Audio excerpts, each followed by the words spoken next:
अस्सलाम वालेकुम व्यूअर्स, मैं हूं शहजाद अवान और आप देख रहे हैं द टूरिस्ट 360। जैसा कि मैंने आपको बताया था कि आज इमरान खान का जलसा है वापडा टाउन गोल चक्कर पे।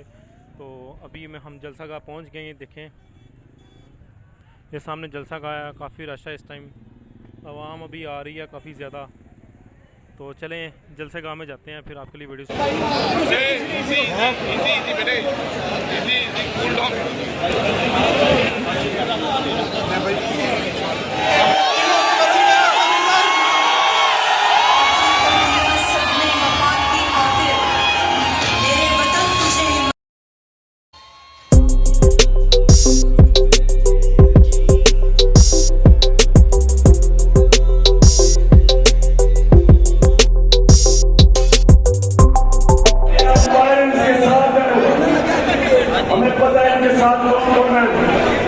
और हमें ये भी पता है कि यहाँ पैसा भी चल रहा है, लेकिन आपने अपने जज्बे और जुनून से डोर जाके अपनी कौम को जगाना, आपने अपनी कौम को जगाना।